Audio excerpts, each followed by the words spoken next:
Meus amigos, os juros subiram, taxa Selic aí agora em 12 e 25% ao ano, tá? Então, mercados aí pressionados financeiramente, e isso vai pressionar com certeza vários tipos de investidores. Só que para muitos, essa situação atual, né, pode ser a hora de a gente pegar ali, ó, o tabuleiro e virar o jogo para você que investe no longo prazo, para você que tem um pouco mais ali de experiência, né, e sabe jogar o jogo aí de longo prazo. Porque consequentemente, se você entende como é que funciona aqueles investimentos, né, você tem a noção de que aquele retorno será maior, porque o custo dos mesmos investimentos que você investe atualmente está bem mais descontado. E eu te pergunto, será que você está preparado? Será que você tem estômago suficiente para aguentar toda essa cena atual aí dos nossos investimentos? Fala, meus queridos, Diego América aqui, sejam todos bem-vindos a mais um vídeo aqui do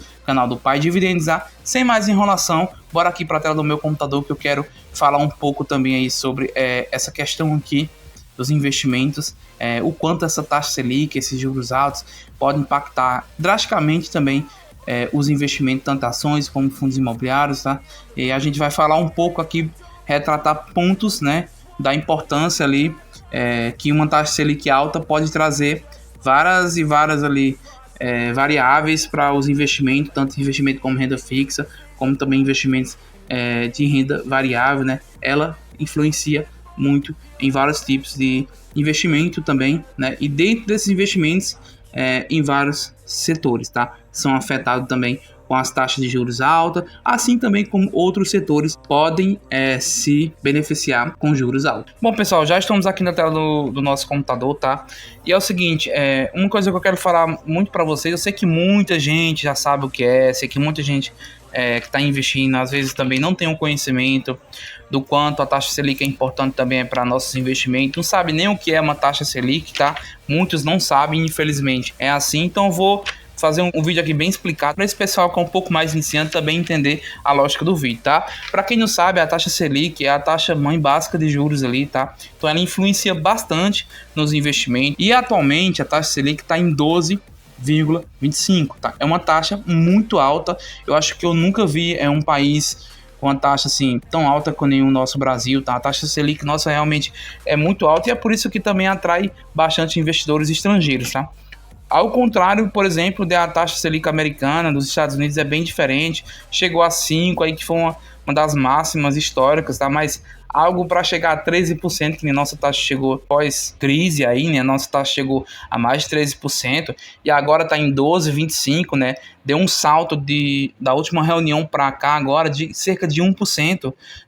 Acho que o mercado não esperava esse salto aí, foi um salto muito alto mesmo, e isso pode prejudicar, sim, a questão também de vários mercados, vários setores da economia, beleza? Então é fato que essa taxa é uma das mais importantes aí também, e isso influencia sim nas nossas decisões de mercado, tá, gente? Então a taxa Selic é uma taxa básica ali que ela dita muito como é que vai suportar ali a questão da nossa taxa de juros do nosso país. Diego, mas o porquê essa taxa Selic impacta tanto, né? E porque ela influencia ali e aonde são os setores que mais se beneficiam dessa taxa, né?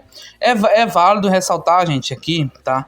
Que um dos setores que mais se beneficia é a questão da renda fixa, tá, gente? Então, o Tesouro Direto, porque aqui eu não tenho nenhum tipo de investimento em Tesouro Direto, ele se beneficia muito com a taxa de juros alta.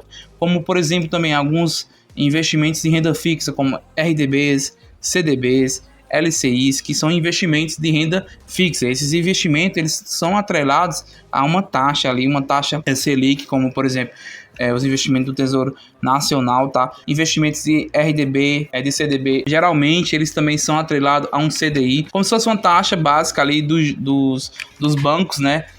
Trocarem dinheiro ali entre si, tá? Então é uma taxa também que é bastante levado em consideração, que basicamente é 0,1 ponto percentual abaixo da taxa Selic. Então essa taxa também é muito importante, mas isso aqui não vem ao vídeo, mas é uma taxa também que influencia, porque a maioria dos investimentos de renda fixa também são atrelados ou à taxa Selic ou também ao CDI, né? 100% CDI, 110%, depende muito de cada tipo de investimento, tá? Isso aí é um ponto importante para você entender. Ah, Diego, então quer dizer que aonde vai mais se beneficiar é só a renda fixa? Não, não é só a renda fixa, tá?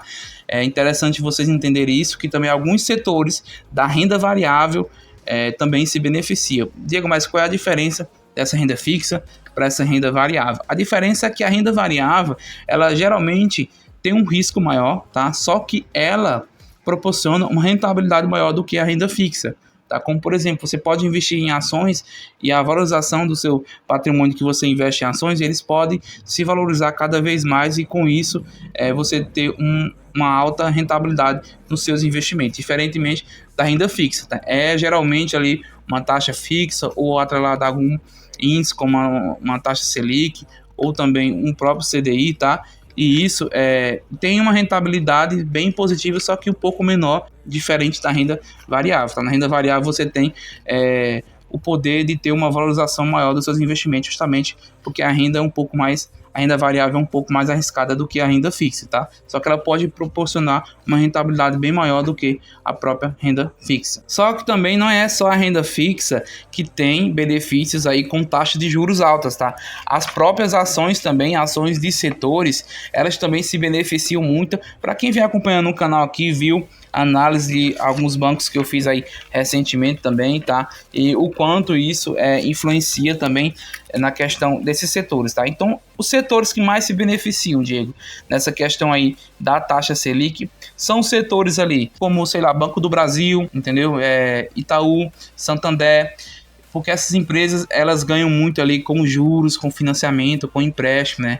O lucro dessas empresas vem muito disso. E acaba que esses setores também, eles geralmente eles se beneficiam, tá? Fica um pouco mais difícil para o mercado se movimentar, porque a taxas de juros altas, né? Muita gente não vai querer pegar empréstimos ou financiamento. Só que o nosso país não tem uma educação financeira adequada, né? E não entende isso, tá? Outros setores também ali que se beneficiam são empresas de energia elétrica, saneamento, empresas também que exportam bastante, né? Porque a receita dela, a maioria das vezes, é atrelada ao dólar, tá? Então, geralmente, a nossa bolsa brasileira, ela tem uma correlação com a bolsa americana. Então, geralmente, quando a bolsa americana está subindo, né, ou o dólar está subindo, nossa bolsa está despencando, tá? Então, existe uma correlação positiva, uma correlação aí negativa entre as duas bolsas de valores. E isso é interessante também vocês entenderem, tá? Porque essas ações aqui, elas são influenciadas muito com essa taxa de juros. Uma ação que é muito prejudicada, ações desse segmento, com taxa de juros alta, é a questão ali de construção, tá? Porque precisam de empréstimo para poder ter mais receita e tudo mais, ter lucro, né? Elas precisam construir, então elas precisam de financiamento, precisam de empréstimo, precisam de dinheiro para poder fazer a construção. Outro setor também que é terrível com taxas de juros altas, por isso que o varejo do nosso país realmente é muito complicado ele se manter vivo por bons períodos de tempo, tá? Então o varejo sofre muito com alta taxas de juros também, tá? Lembrando que esse vídeo também não é uma recomendação de investimento, tá? Se você for pegar aqui, por exemplo, uma ação da Magalu, vocês vão ver o quanto essa empresa sofre muito, né? O lucro dela chega a ficar negativo um mês, o lucro dela é difícil ficar um lucro positivo. A ação despencou aqui praticamente nos últimos 5 anos, teve aquela supervalorização, né? Mas depois teve uma queda muito grande. Se a gente for pegar aqui os dados financeiros dessa ação, ó, a margem líquida, gente, de 0,97. Então esse setor sofre muito, mas é muito mesmo, principalmente com taxas de juros altas. Então eu corro longe disso aqui, tá? Corro longe. Uma empresa que não tem margem líquida quer dizer que não está lucrando. E isso significa, tá? Preste atenção, isso significa que a cada R$100 na empresa, R$1 é lucro, entendeu? Então margem líquida muito baixa, chega de lucro negativo, entendeu?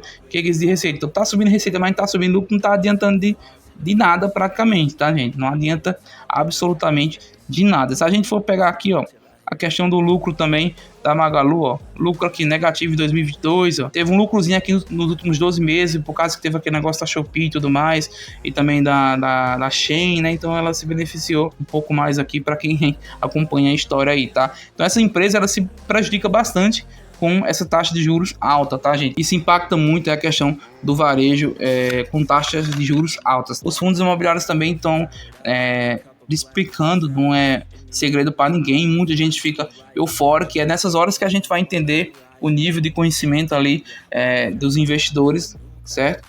porque aí você vai olhar a sua carteira de investimento, você vai olhar seus fundos imobiliários, estão tudo explicando.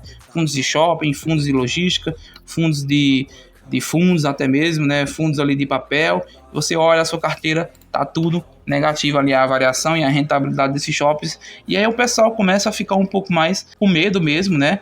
No mercado, por causa dessa situação, e muitos investem, não entendem os fundamentos ali daqueles investimentos que ela está investindo. Ela só investe por investir ou por alguma diquinha que ela viu na internet e não vê quais os fundamentos, não acompanha os relatórios que a gestora solta, tá? A questão do VISC11 aqui, se vocês verem o preço atual desse fundo imobiliário, está em R$ 92,15 atualmente que eu tô gravando aqui esse vídeo, tá? Mas já chegou a 122, então teve aí uma variação negativa muito alta para baixo mesmo, né? Mas é um excelente fundo imobiliário de shopping. A questão também do MXRF11, ó, tá R$ 9,06 aqui e 6 centavos. Esse é o preço atual dele. E para quem já acompanha, esse aqui é um dos melhores fundos imobiliários de papel. Não estou fazendo recomendação de investimento, mas eu estou apenas aqui para fins de conhecimento trazer essa questão para vocês. É um dos melhores fundos imobiliários de papel, né, na minha opinião, e tá R$ 9,06, né? Teve uma variação aqui negativa, e olha que eu peguei esse fundo imobiliário a um bom preço, tá? A R$ 9,64.